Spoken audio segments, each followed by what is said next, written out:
foram ajuizadas 3 ações diretas de inconstitucionalidade contra a Lei 13.964, de 24 de dezembro de 2019, que alterou o Código de Processo Penal. Os questionamentos e as impugnações se concentraram na figura do juiz das garantias, inserido ao Código de Processo Penal por meio dos artigos 3º-A a 3º-F da lei. Tendo em vista que, de acordo com o artigo 20 da Lei 13.964, a lei entrará em vigor no próximo dia 23 de janeiro, entendi configurada a urgência para análise liminar pela presidência no período do recesso. Na decisão liminar, ressalto que a instituição do juiz das garantias, como a lei denomina, objetivou ressaltar a reserva de jurisdição na adoção de medidas restritivas de direitos fundamentais na fase da investigação, bem como reforçar a garantia de imparcialidade. A inovação reforça o modelo de processo penal preconizado pela Constituição de 1988. Em que consiste esse modelo preconizado na Constituição? A separação do sistema acusatório do sistema de decisão de julgamento. Um sistema acusatório caracterizado pela nítida divisão entre as fases e funções de investigar, de acusar e a função de julgar, e no qual a salvaguarda dos direitos fundamentais do acusado tem centralidade. Também destaco na decisão que o juiz das garantias é instituto que reafirma os mais avançados parâmetros internacionais relativos às garantias da investigação penal e das ações penais, tanto que diversos países já o adotam, não sendo uma novidade no direito comparado com outras nações. Mostra-se formalmente e materialmente legítima, sob a ótica constitucional, a opção do Congresso Nacional, do legislador, de, no exercício de sua liberdade de conformação, instituir no sistema processual brasileiro, mais precisamente na persecução criminal, a figura do juiz das garantias. Trata-se de matéria de direito processual penal e, nos termos do artigo 22, inciso 1 da Constituição, domínio do Legislativo da União. Além disso, a efetiva implementação do juiz das garantias não demanda necessariamente a criação de novos cargos, seja de servidores, seja de magistrados. Não incrementa um volume de trabalho, porque sempre já há um juiz que está a analisar esses pedidos em inquéritos e com a estrutura exatamente já existente. Trata-se de questão, portanto, que passa muito mais por gestão judiciária, administração judiciária, e menos por uma criação ou provimento de cargos. Na prática, trata-se de uma adequação da estrutura já existente em todo o país, para que as funções de juiz de garantias e de juiz responsável pela instrução e pelo julgamento não recaiam mais sobre a mesma pessoa, sobre o mesmo magistrado, garantindo-se a efetividade da norma de impedimento contida no caput do artigo 3D. Nesse quadro, com essas premissas, concedi apenas parcialmente a medida cautelar ad referendo do plenário. E aqui são várias as questões na parte concedida, por isso que é um pouco extenso, mas senhoras e senhores terão o acesso, após o pronunciamento e às perguntas à íntegra da decisão. Em primeiro lugar, estou suspendendo, e aqui não é só pelo prazo que vou fixar, que está fixado já de 180 dias. Eu entendi que o juízo das garantias é constitucional e estou, ao final, e vou fazer referência a isso, suspendendo a eficácia por 180 dias a partir da publicação dessa decisão. Os dois dispositivos que eu estou a anunciar agora, eles foram suspensos até que o plenário delibere em sentido diferente. Então, esses dois dispositivos que eu vou citar agora estão suspensos, independentemente de qualquer prazo. São eles: os artigos 3º-D, parágrafo único, o parágrafo único do 3º-D, e o 157, parágrafo 5º do Código de Processo Penal, incluídos pela lei que criou o juízo das garantias. Explico os dispositivos. O artigo 3º-D, parágrafo único, determina a forma pela qual, nas comarcas em que funcionar apenas um juiz, comarca de juiz único, a lei estabeleceu que o tribunal deveria implementar o juízo das garantias por um sistema de rodízio de magistrados. Entendi na decisão que suspendo esse dispositivo, que ao assim dispor está a se violar a Constituição brasileira, que dispõe sobre a auto-organização dos tribunais. E também dispõe que a organização dos tribunais é competência privativa, a iniciativa legislativa do próprio Poder Judiciário. Então, aqui se trata de uma suspensão desse dispositivo por afronta à Constituição no que diz respeito à organização interna do Judiciário. Ou seja, não cabe ao legislador, ao parlamento, dizer a maneira de implementação do juízo das garantias, como aqui o fez, estabelecendo um sistema de rodízio. Tanto é assim que o próprio artigo 3º é, em consonância com a autonomia dos tribunais, e aqui respeitadas as peculiaridades de cada estado da federação, corretamente explicitou que o juiz das garantias será designado conforme as normas de organização judiciária da União, dos estados e do Distrito Federal, observando critérios objetivos a serem periodicamente divulgados pelo respectivo tribunal. Ou seja, na própria lei, que em determinado parágrafo único do artigo 3º-D falava que tinha que ser através de rodízio, no dispositivo do 3º-E, diria que ele ia ser implementado de acordo com a organização dos respectivos tribunais. O outro dispositivo que eu suspendi, independentemente de prazo, trata-se do artigo 157, parágrafo 5º. Aqui a lei estabeleceu que o juiz que conhecer do conteúdo da prova declarada inadmissível não poderá proferir a sentença ou acórdão.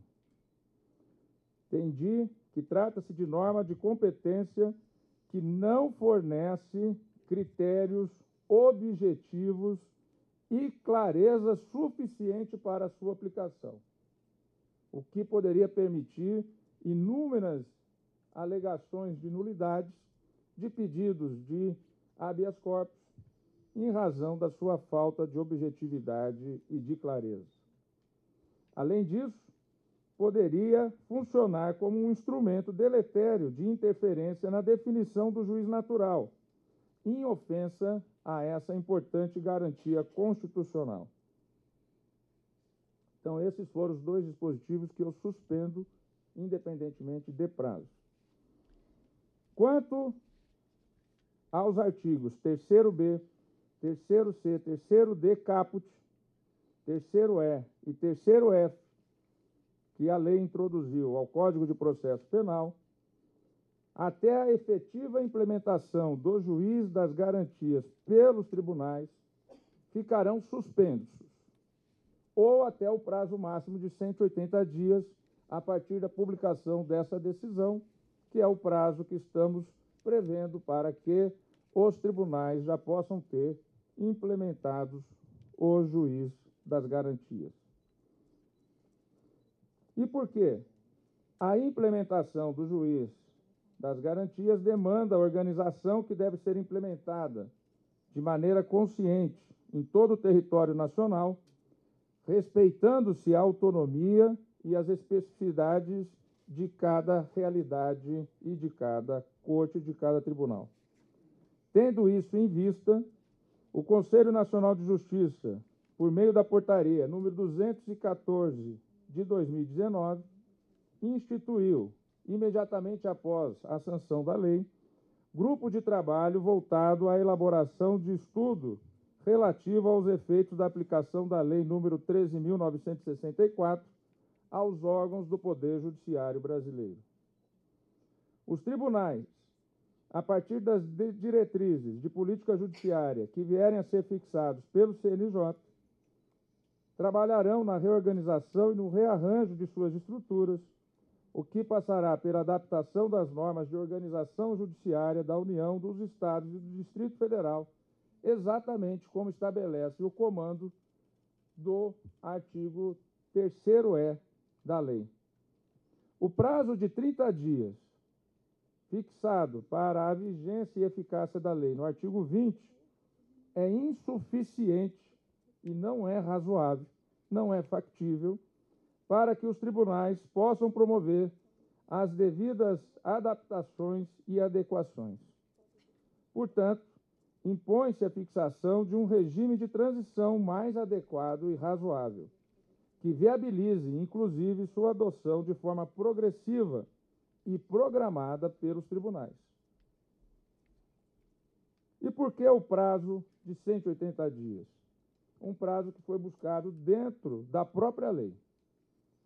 O parágrafo único do artigo 3º-F fixou o prazo de 180 dias para que fosse disciplinado o modo pelo qual as informações sobre a realização da prisão e a identidade do preso serão, de modo padronizado e respeitada a programação normativa aludida no caput deste artigo, transmitidas à imprensa. Isso é um comando do artigo 3º-F. E para esse modo de exposição do preso ser transmitido à imprensa, a organização deste formato, para ela foi estabelecido um prazo de 180 dias. E vamos e venhamos, entre se estabelecer esse tipo de organização e se fazer a adequação do juízo das garantias, é completamente desproporcional, comparavelmente, uma com a outra. A partir da interpretação sistemática do microsistema da própria lei do juiz das garantias, entendi, portanto, em fixar o prazo de 180 dias, buscando na própria lei um regime de transição que ela mesma estabeleceu para uma outra questão muito mais simples do que a instituição do juiz das garantias. Dentro desse prazo, os tribunais, a partir das diretrizes da política judiciária que vierem a ser fixadas pelo CNJ e sob sua supervisão, deverão se ajustar à nova sistemática legal. Mas a liminar vai além. Também deferia liminar para se conferir interpretação conforme as normas relativas ao juiz das garantias, artigos 3º-B a 3º-F do Código de Processo Penal, para esclarecer que elas não se aplicam às seguintes situações. Primeiro, processos de competência originária dos tribunais, de todos os tribunais. Por quê? Porque são regidos por lei específica, a Lei 8.038 de 1990. Os processos de competência originária dos tribunais superiores e dos tribunais de justiça dos estados e do Distrito Federal e dos tribunais regionais federais são regidos pela referida Lei 8.038. Essa lei não foi atingida nem alterada pela Lei 13.964 do ano passado, que é questionada nas ações. Além disso, conforme já decidiu o Supremo Tribunal Federal na ação direta 4.414, a colegialidade, por si só, é fator e reforço da independência e da imparcialidade judicial. Também decidi suspender a aplicação do juiz das garantias, e aqui também sem prazo, ou seja, a não aplicação do juiz das garantias nos tribunais, e também nos seguintes casos: processos de competência do Tribunal do Júri. Todos os crimes contra a vida são de competência na forma da Constituição do Tribunal do Júri Popular. Nesses casos, o julgamento, o veredicto, portanto, fica a cargo de um órgão coletivo formado por cidadãos, chamado de Conselho de Sentença. E aqui temos a mesma lógica dos tribunais, a colegialidade, o julgamento coletivo. Também suspendi a aplicação do juiz das garantias aos casos de violência doméstica e familiar. Os casos de violência doméstica e familiar exigem disciplina processual penal específica, exige aparelhamento específico, existe todo um trabalho que, inclusive, o Conselho Nacional de Justiça tem uma atuação muito importante de preparar servidores, preparar magistrados para a oitiva, por exemplo, de uma criança que foi testemunha de uma violência doméstica ou vítima de uma violência doméstica, para que seja o processo de investigação, seja o processo de instrução já da ação, não afete aquela criança a modo de ela reviver o trauma.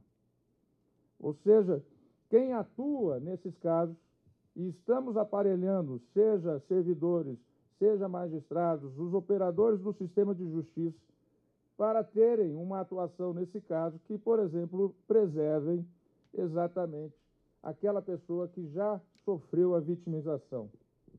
Além disso, é um procedimento mais dinâmico, apto a promover um pronto e rápido reparo para que aquela violência, muitas vezes cotidiana, não se repita o quanto antes. Então, em razão desse fundamento, nós estamos suspendendo a aplicação para os casos de violência doméstica e familiar. E também estamos suspendendo a aplicação do juiz das garantias para os processos criminais de competência da Justiça Eleitoral. Trata-se de ramo da Justiça com organização específica, cuja dinâmica procedimental é também muito peculiar e própria. Por isso é fundamental que o Supremo Tribunal Federal determine os exatos termos em que deverá incidir a lei, no que tange aos processos e às investigações e, no caso da Justiça Eleitoral, todos nós sabemos que a Justiça Eleitoral não tem quadro próprio de magistrados. São quadros que são exatamente cedidos pela magistratura estadual, pela magistratura federal. E, nesse sentido, a aplicação do Instituto do Juiz das Garantias e diante das peculiaridades do procedimento eleitoral, judicial, criminal, processual penal, criminal, eleitoral, é disciplinado pelo próprio Código Eleitoral, então, também entendemos pela não aplicação não aplicação da nova lei quanto ao juiz das garantias nos processos criminais eleitorais. Também analisamos, na liminar, a necessidade de uma regra de transição e estabelecer com clareza uma segurança jurídica e previsibilidade, de modo a preservar a aplicação do Instituto do Juiz das Garantias. E, nesse sentido, nesse período de transição, o sistema deve ser implementado naquelas hipóteses em que ele poderá ser implementado, porque há a suspensão da sua aplicação nesses casos que já mencionei, resguardando-se as situações jurídicas já definidas à luz das normas processuais vigentes até então, preservando-se assim a intangibilidade do princípio do juiz natural, a segurança jurídica e a confiança do cidadão no sistema de justiça. Nesse sentido, a liminar fixa as seguintes regras de transição. No tocante às ações penais que já tiverem sido instauradas no momento em que vier a ser implementado nos tribunais respectivos o juiz das garantias, a eficácia da lei não acarretará nenhuma modificação do juiz competente. Ou seja, quando o tribunal efetivamente implementar o juiz das garantias, não acarretará a mudança da competência daquele que já está com uma ação penal sob sua deliberação. Assim, o fato de o juiz da causa ter atuado na fase investigativa não implicará o seu automático, por essa razão, impedimento. Tratando-se de impedimento superveniente, esse não poderia atingir o juiz já legitimamente vinculado à ação penal em curso, relacionando-se, portanto, com a garantia do juiz natural e o corolário da perpetuação da jurisdição. Ressalte-se, inclusive, que se assim não fosse, imaginem a quantidade de ações penais que teriam que ser redistribuídas quando se implementasse o juiz das garantias. Então, se preserva, quando da implementação do juiz das garantias, quando vier o tribunal a implementá-la, a continuidade das ações sob aquele magistrado que já estava com a responsabilidade dela. Outra regra de transição: quanto às investigações que estiverem em curso no momento da efetiva implementação do juiz das garantias pelos tribunais. O juiz da investigação, naturalmente, tornar-se-á para aquele caso o juiz das garantias, do caso específico. Não sendo necessário, a partir do início de eficácia da lei, designar novo juiz para oficiar como juiz de garantias naquela respectiva investigação em que já há um magistrado atuando. Nesse caso, nessa hipótese, uma vez recebida a denúncia pelo juiz das garantias, o processo será enviado ao juiz de instrução, conforme a adequação, a reorganização feita pelo tribunal. Com isso, aqui também estamos a evitar uma avalanche de inquéritos que, eventualmente, teriam que ser redistribuídos. Portanto, ambas as regras de transição, além do mais, além de evitar necessidades de redistribuição, além de evitar dúvidas jurídicas que poderiam ter interpretações diversas, seja entre os juízes, seja entre os tribunais, permitindo uma judicialização desta questão, ela tem fundamento no ordenamento jurídico especificamente no artigo 2º do Código de Processo Penal, que diz que quando houver uma nova regra processual, ela deverá produzir efeitos somente prospectivos, apenas para o futuro. Em ambas as hipóteses mencionadas, mantém-se o juiz que já estava oficiando no caso, na fase em que se encontrava quando do início da eficácia da nova sistemática processual a partir de sua implementação pelos tribunais. Portanto, tais soluções atendem a um só tempo as normas acerca da aplicação da lei processual no tempo e o princípio do juiz natural e da segurança jurídica, evitando-se judicialização sobre estas questões. Esta é a síntese da medida cautelar que parcialmente concedi nas 3 ações diretas de inconstitucionalidade que foram propostas contra, especificamente, aqui, o Instituto do Juiz das Garantias. E, diante dessa decisão, prorroguei o prazo do grupo de trabalho no Conselho Nacional de Justiça para a análise do tema. E gostaria aqui de fazer uma síntese dos trabalhos já realizados pelo grupo de trabalho e agradecendo a todos, tribunais e instituições, que enviaram suas sugestões em importantes considerações ao Conselho Nacional de Justiça. Houve contribuições de 77 magistrados que enviaram ao CNJ sugestões, 64 da Justiça Estadual, 11 da Justiça Federal e 2 da Justiça Eleitoral.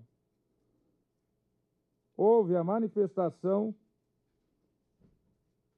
de 27 tribunais, 22 tribunais estaduais, 4 tribunais federais e 1 tribunal regional eleitoral. Outras instituições e associações jurídicas que mandaram sugestões: o Conselho Federal da Ordem dos Advogados do Brasil, o Conselho Nacional do Ministério Público, a Procuradoria-Geral da República, a Defensoria Pública da União, o Colégio Nacional de Defensores Públicos Gerais, a Associação dos Magistrados Brasileiros, a Associação dos Juízes Federais do Brasil e a Associação dos Magistrados das Justiças Militares Estaduais. Entre as principais sugestões apresentadas, destacam-se, primeiro, designação de juízes federais e juízes federais substitutos das varas com competência criminal para atuar como juízes de garantia de modo regionalizado.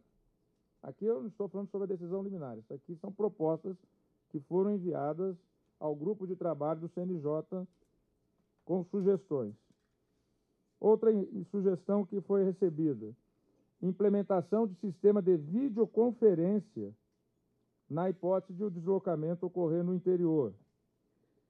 Terceira sugestão: criação da figura do juiz substituto para atuar como juiz das garantias para todas as unidades judiciais do país.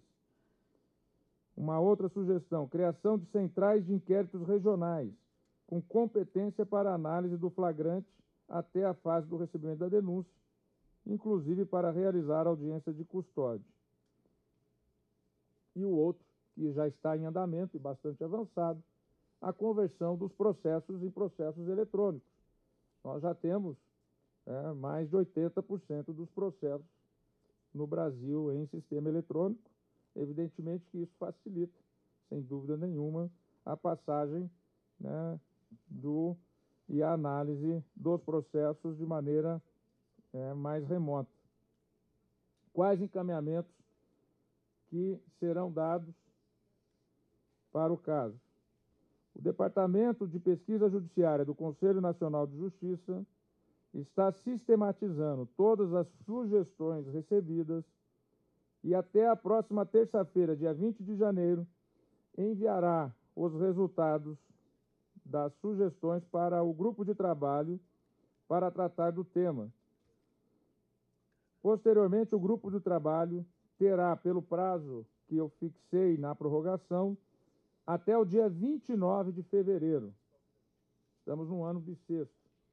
Dia 29 de fevereiro para encaminhar, terá o grupo de trabalho até o dia 29 de fevereiro para encaminhar à presidência do CNJ a sua proposta para a adequada implementação da lei.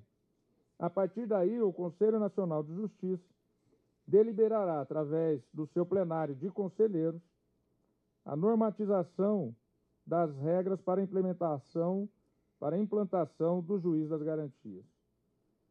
Entendemos que assim haverá tempo suficiente para que todos os tribunais possam cumprir adequadamente a lei, e destacando que vários tribunais já criaram grupos próprios e já estão analisando a implementação do juiz das garantias no seu âmbito, o que será muito mais fácil a partir de agora com esses parâmetros fixados.